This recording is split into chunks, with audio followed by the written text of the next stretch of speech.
ఓం గం గణాధిపతయే నమః. ఆంజనేయాయ నమః.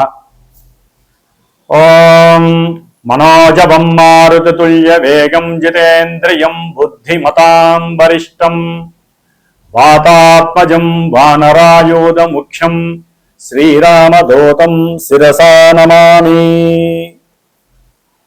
ఓం ఆంజనేయాయ నమః.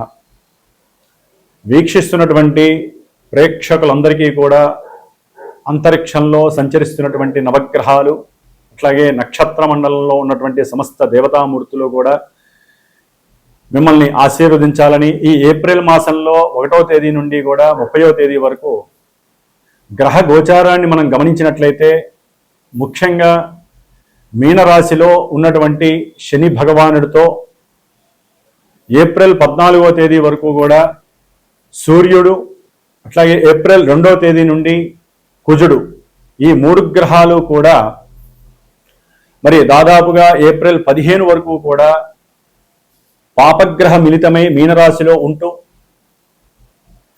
ఎంతో మంది కొంతమంది రాశులకి ఈ యొక్క 3 గ్రహాల యొక్క యుతి మహాదోషప్రదంగా కనిపించేటటువంటి అవకాశం ఉంటోంది. అలాగే విద్య, వివాహము, అట్లాగే సత్సంతానము, వ్యాపారము, కోర్టుకి సంబంధించినటువంటి లావాదేవీలు, ఉన్నతమైనటువంటి విద్య, శారీరక ఆరోగ్యము, ఆర్థికపరమైనటువంటి సమస్యలు, ఇట్లా మానవ జీవితంలో నిత్యము ముడిపడి ఉన్నటువంటి ప్రతి ఈవెంటు కూడా ఆ వ్యక్తి యొక్క జననకాల సమయాన్ని బట్టి, అతను పుట్టినటువంటి ప్రదేశాన్ని బట్టి, తేదీని బట్టి లగ్నము, అట్లాగే నడుస్తున్నటువంటి ఇప్పుడు దశలు, అంతర్దశల వారీగా మాత్రమే మనకి గోచారంలో అక్కడ గ్రహస్థితి ఇక్కడ ప్రస్ఫుటమై గోచారంలో వారి యొక్క మానసిక స్థితిని చూపించేటటువంటి చంద్రగ్రహ రాశి నుంచి ఏ రాశుల వారికి ఏ గ్రహాలు ఏ స్థానాల్లో ఉండి ఏ రకమైనటువంటి ఇబ్బందులని అలాగే శుభాలని కలుగజేస్తాయి. కొంతమందికి శుభాలు కలుగజేస్తాయి అనుకున్నటువంటి రాశుల వారికి చాలా ఇబ్బందులు ఎదుర్కొనే పరిస్థితులు కూడా కనిపిస్తూ ఉంటాయి. నాకు వచ్చేటటువంటి కొన్ని ఫోన్ల ద్వారా, నాకున్నటువంటి అనుభవం ద్వారా. మరి కొంతమందికి ఇబ్బందులు కలుగుతాయి, అశుభాలు కలుగుతాయి అన్న వాళ్ళకి చక్కటి శుభాలు కలిగే అవకాశాలు ఉంటాయి. అంటే పెళ్లిళ్ళు కావచ్చు, మంచి విద్యాభ్యాసం, విదేశీయానం, ఇలా. ఎందుకంటే మనకి గోచారం కన్నా ఇంకొక ఉన్నతమైనటువంటి స్థాయి జన్మ లగ్నం, దశలు, అంతర్దశలు. వాటిల్ని బట్టి గోచారం మనకి చక్కగా ప్రభావితం చూపిస్తూ ఉంటుంది. కాబట్టి ఎవరైనా సరే మెయిన్ ఈవెంట్స్ అయినటువంటి కళ్యాణము కానీ, సంతాన విషయంలో కానీ, విదేశీయాన విషయము, ఇల్లు కట్టుకోవాలి, వాహనం కొనుక్కోవాలి, లేకపోతే విద్యలో ఆటంకాలు కలుగుతున్నా, భార్యాభర్తల మధ్య ఎన్నో అంతరాలు, అట్లాగే ఇబ్బందులు, ఎడబాట్లు, కోర్టు సమస్యలు, భూమికి సంబంధించినటువంటి సమస్యలు, ఏదైనా సరే, ఏ విషయంలోనైనా సరే ఇబ్బందులు కలుగుతున్నా, ఏ విషయంలోనైనా సరే మీరు ముందుకు వెళ్ళాలి, శుభం చేసుకోవాలి, ఇంట్లో శుభ కార్యక్రమాలు చేసుకోవాలనుకున్నా మస్ట్ అండ్ షుడ్ తప్పకుండా జన్మజాతకాన్ని చూపించుకొని జాతకంలో జరిగేటటువంటి విశేషాలు ఏమిటో మీరు చక్కగా మీకు నమ్మినటువంటి గురువు ద్వారా తెలియజేసుకొని వాటిల్లో ఏదైనా సరే అసమతుల్యమైనటువంటి పరిస్థితులు, ఇబ్బందులు ఉంటే వాటికి తగ్గ రెమెడీస్. జ్యోతిష్యం అంటేనే పరిహారం అండి. ఒట్టిగా పురాణం విన్నట్టు జ్యోతిష్యాన్ని వినకూడదు. ఏదైనా సరే జ్యోతిష్య శాస్త్రంలో ఈ దశల్లో ఇబ్బందులు జరుగుతున్నాయి, వీటికి సంబంధించినటువంటి ఇబ్బందులు జరుగుతున్నాయని తెలుసుకున్నప్పుడు ఈ చెవితో విని ఈ చెవితో వదిలేయకూడదు. మీరు కష్టపడాలి. మాలాంటి బ్రాహ్మణోత్తముల ద్వారా, పురోహితాదుల ద్వారా మంత్రపూర్వకంగా దేవతల్ని యంత్రపూర్వకంగా, తంత్రపూర్వకంగా ఆరాధిస్తూ ఆ యొక్క అంతరిక్షం నుంచి వచ్చేటటువంటి నెగిటివ్ వేస్ని తీసేసి మనం సృష్టించుకున్నటువంటి ఈ యొక్క కాలంలో మనకున్నటువంటి ఋషులు ఇచ్చినటువంటి మంత్రప్రయోగం ద్వారా ఎన్నో అభీష్టాలను నెరవేర్చుకునే శక్తి మనం చేసుకోవాలి. కాబట్టి మరి ఈ ఏప్రిల్ మాసంలో మేషాదిగా మీనరాశి పర్యంతం గ్రహాల యొక్క, నవగ్రహాల యొక్క స్థితిగతులు ఏమిటి, అవి ఏ రాశుల వారికి ఏ రకమైనటువంటి ఫలితాలను ఇస్తాయో మరి ఉన్నంతలో సూక్ష్మంగా, స్థూలంగా తెలుసుకునేటటువంటి ప్రయత్నం చేద్దాం. ప్రతి ఒక్కరూ కూడా ఈ నెలలో ఏప్రిల్ 2వ తేదీ నుండి మే 10వ తేదీ వరకు మీనరాశిలో సంచరించేటటువంటి కుజుడు, శని మహాపాపగ్రహాలు ప్రపంచానికి విపత్తిని, ప్రకృతిని పాడు చేసేటటువంటి వినాశకరమైనటువంటి ఇబ్బందుల్ని, ప్రకృతి లోపల భూమి మీద బతుకుతున్నటువంటి ప్రతి జీవరాశిని, అందులో మనం ఉన్నాము బుద్ధి కలిగినటువంటి వాళ్ళం, మరి మనకి కూడా ఎన్నో సమస్యలను కలుగజేసేటటువంటి పరిస్థితి ప్రకృతి ఇవ్వబోతోంది. కాబట్టి ప్రతి ఒక్కరూ తప్పకుండా శ్రీరామ రక్షా స్తోత్రాన్ని చదవండి. రోజు కుజుడికి శనికి సంబంధించిన స్తోత్రాన్ని నిత్యము కూడా చక్కగా 70 సార్లు, శనికైతే గనక 190 సార్లు చదవండి. వారి ఇరువురికి ఈ 2 పాపగ్రహాలని అణచివేసేటటువంటి శక్తి ఒక్క హనుమంతుల వారికి ఉంది దేవతామూర్తిగా. కాబట్టి హనుమాన్ చాలీసా రోజుకి 11 సార్లు చదవండి. కొంతమంది రాశులు ఎవరైతే ఉన్నారో వారందరికీ కూడా దోషాలు తొలగిపోతాయి.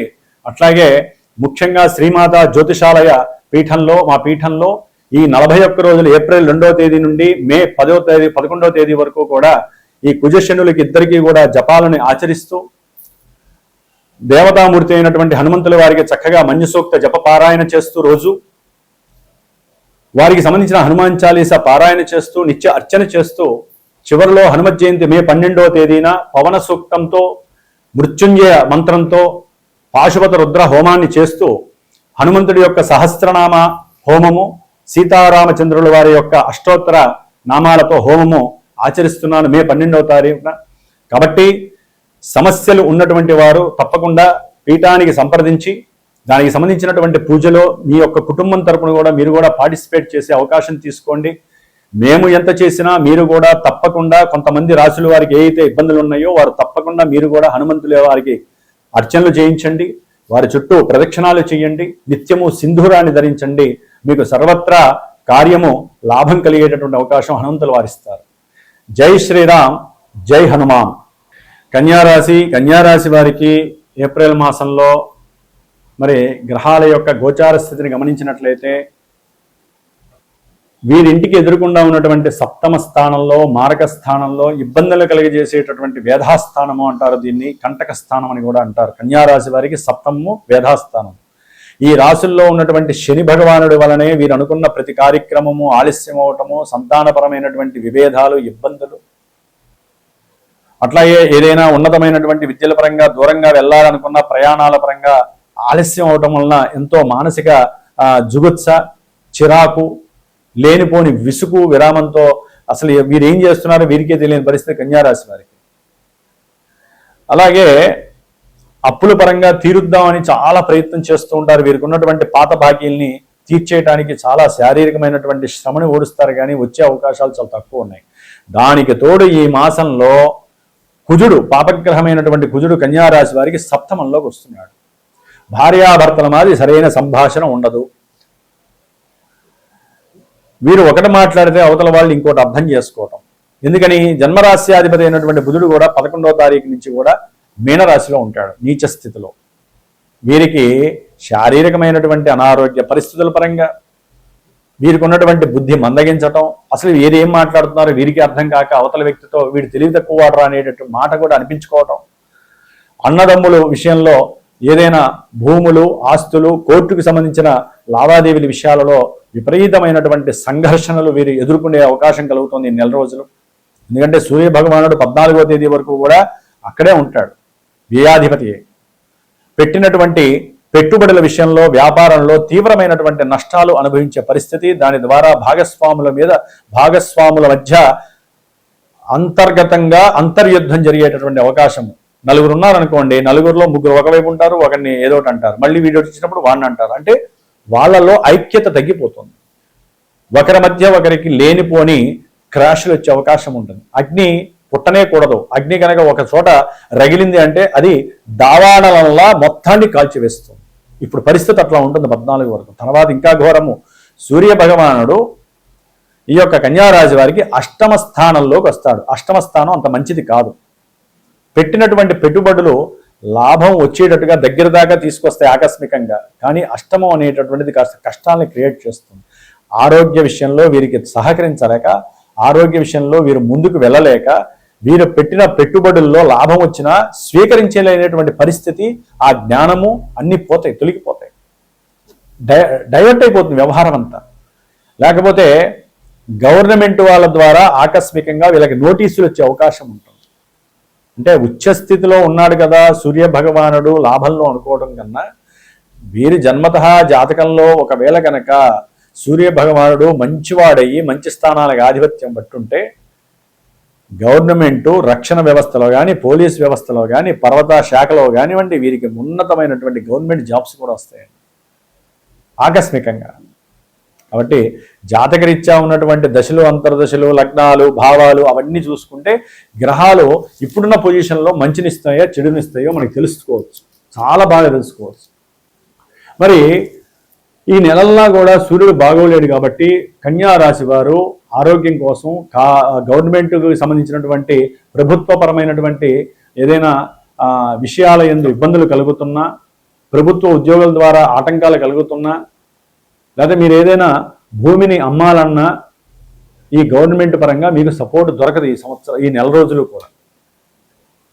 కాబట్టి ఆదిత్య హృదయాన్ని నిత్యము ఒకసారి చదవండి. సూర్యనారాయణుడికి తులసి చెట్లో చక్కగా ఆ చదివేటప్పుడు రాగి చెంబులో నీళ్లు పెట్టుకొని అది చదివిన తర్వాత తులసి అమ్మవారికి చక్కగా వదిలిపెట్టేయండి, నీళ్ళని తర్పణంగా వదిలిపెట్టేయండి. ఆ యొక్క మట్టిని పెట్టుకొని మీరు బయటికి వెళ్ళండి. కార్యం సిద్ధి కలగటానికి మీ వంతు ప్రయత్నము, స్వయం నిర్ణయాలు, స్వయం కృషి మీకు ఉపయోగపడతాయి. భూ సంబంధిత గృహ సంబంధిత విషయాలలో అన్నదమ్ముల మధ్య ఈ కుజుడు శని కలవడం చాలా అయోగ్యకరం. బుధుడు కూడా వచ్చి వ్యాపారంలో మార్పులు ఉంటాయి, వ్యాపారపరంగా దూర ప్రాంతాలకు వెళ్ళాలి, ఆరోగ్యపరంగా అలసట ఎక్కువగా ఉంటుంది, నరాలకి సంబంధించినటువంటి ఇబ్బందులు, బంధుమిత్రాదులతో సమస్యలు, వాగ్వాదాలు, సంభాషణ చాతుర్యం నశించటము, ఇట్లా ఎన్నో రకాలైనటువంటి ఇబ్బందులు. తండ్రి గారితో కూడా సంభాషణలో ఎక్కడో అక్కడ తేడా రావటం, దాంట్లో మధ్యలో మీ భార్యాభర్తల మధ్య ఆ విషయం కూడా మధ్యలోకి వచ్చి సమస్యలు ఎక్కువ అవటం, ఇట్లా మల్టిపుల్గా కుటుంబ వ్యవస్థ పాడే అవకాశం ఎక్కువగా ఉంది కుజుడు వలన. కాబట్టి ధనపరమైనటువంటి నష్టాలు కలుగుతాయి, అది వ్యాపారంలోనా ఉద్యోగంలోనా తర్వాత విషయం. కాబట్టి ఆరోగ్య విషయంలో తప్పనిసరిగా మీరు ధన్వంతరి హోమాన్ని ఆచరించండి. ఎవరైనా అనారోగ్య బాధలు పడితే, ఎవరైనా సరే ధనపూర్వకంగా ఉండాలంటే, లేకపోతే విద్యాపరంగా బాగుండాలంటే, ఎందుకంటే గురుడు కూడా ఇక్కడ బలహీనంగా ఉన్నాడండి, కేతువు 12లో ఉన్నాడు, ఒక్క రాహు ఒక్కడు మాత్రమే అనుకూలంగా ఉన్నాడు. శుక్ర భగవానుడు చూస్తే చక్కగా అష్టమంలో అనుకూలంగా ఉన్నాడు, తర్వాత నవమంలో అనుకూలంగా ఉన్నాడు. శుక్రుడు వలన ఆకస్మికంగా కొంతమందికి ధనలాభము కలగచ్చు, అంటే భార్య వలన కావచ్చు, భర్త వలన కావచ్చు, వారు చేసే ఉద్యోగం వలన కావచ్చు, లేదా వీరు డబ్బు దాచుకున్నటువంటి కొన్ని ఫెన్షన్స్ రూపంలో కావచ్చు, చిట్ ఫండ్స్ ద్వారా కావచ్చు, లైఫ్ ఇన్సూరెన్స్ ద్వారా కావచ్చు, ఎక్కడో అక్కడ ఏదో రూపకంగా వీరికి కాస్త ధనము రాబడి కలుగుతుంది. మిగతా గ్రహాలు అనుకూలించకపోయినా శుక్రుడు అనుకూలిస్తున్నాడు. తప్పనిసరిగా ఈ నెల 20 తర్వాత వీరు దూర ప్రయాణాలకి భార్యాభర్తలు కుటుంబ సమేతంగా వెళ్ళే అవకాశాలు ఉన్నాయి. ఇక్కడ కూడా మిగతా గ్రహాలు బాలేదు కాబట్టి శాంతులు చేయించుకోవడం మంచిది, లేదా ఆ యొక్క చూర్ణం పొడి గోమాతకి తినిపించి వెళ్ళండి. కాబట్టి ఏదేమైనా కన్యారాశి వారు కూడా ఇందాక నేను చెప్పిన విధంగా 41 రోజుల కార్యక్రమంలో తప్పనిసరిగా మీ కుటుంబం తరపున పార్టిసిపేట్ చేయండి. హనుమంతుల వారి యొక్క అనుగ్రహాన్ని పరిపూర్ణంగా పొందాల్సిన రాశుల్లో కన్యారాశి ఉంది. అలాగే వ్యాపారాల యందు, కుటుంబ విషయాల యందు కొంచెం జాగ్రత్త వహించండి. కుజుడి యొక్క దృష్టి మంచిదే కాదు. వ్యాపారంలో కానీ, కుటుంబ విషయంలో కానీ, మీ ఆరోగ్య విషయంలో కుజశనుల యొక్క ప్రాముఖ్యత ఎక్కువగా ఉంది. తండ్రితో జాగ్రత్తగా మాట్లాడండి. బుధగ్రహానికి సంబంధించినటువంటి స్తోత్రాన్ని అధికంగా పారాయణ చేయండి. ఓం నమో నారాయణాయ అనే మంత్రాన్ని ఎప్పుడు చాంటింగ్ చేయండి, శుభం కలుగుతుంది. వృత్తి ఉద్యోగ విషయాలలో మీరు అనుకున్నది సాధించడానికి చాలా కష్టపడాలి. జరగచ్చు, జరగకపోవచ్చు. మీ జాతకంలో ఏదైనా యోగం ఉంటే జరగచ్చేమో, కానీ ఇప్పుడైతే కనుక గ్రహస్థితి అనుకూలంగా లేదు. పెట్టుబడుల విషయంలో ఇప్పుడు ఏం పెట్టకండి. కేతువు కూడా సొంత నక్షత్రంలో ఉండి సమస్యల్ని ఉధృతం చేసే పరిస్థితులు ఎక్కువగా ఉన్నాయి. కాబట్టి ఏదేమైనప్పటికీ కూడా జన్మజాతకం చాలా అనుకూలమైనటువంటి పరిస్థితుల్ని కలుగజేస్తుంది. గోచారంలో కొంతవరకు మాత్రమే నెగిటివ్స్ చెబుతున్నారు గురువు గారని బాధపడకండి. మనకి ఋషులు ఇచ్చినటువంటి ఈ విద్యలో ఫలానా రాశుల్లో ఈ గ్రహాలు ఉంటే సమస్యలు వస్తాయి అని ఆ సిగ్నిఫికెన్సెస్ ప్రకారమే చెప్తామే కానీ ఇవే మా జీవితంలో కోట్ల మందికి ఇవే జరుగుతాయి అనుకుంటే ప్రపంచం ఉండదు. జన్మజాతకంలో జరిగేవి మాత్రమే ఇక్కడ జరుగుతాయి. కాబట్టి ఇంకా ఏదైనా ఈవెంట్స్, శుభకరమైన ఈవెంట్స్ తెలుసుకోవాలి, ఇబ్బందుల్ని తొలగించుకోవాలనుకుంటే మీకు నమ్మకమైనటువంటి గురువు గారిని సంప్రదించండి. చక్కగా వారు చెప్పినటువంటి దోష పరిహారాలు ఆచరించండి. మీ జీవితంలో రక్షణ వలయాన్ని మీరు మాత్రమే సృష్టించుకోవాలి, ఎవరూ సృష్టించలేరు. జై శ్రీరామ్, జై హనుమాన్.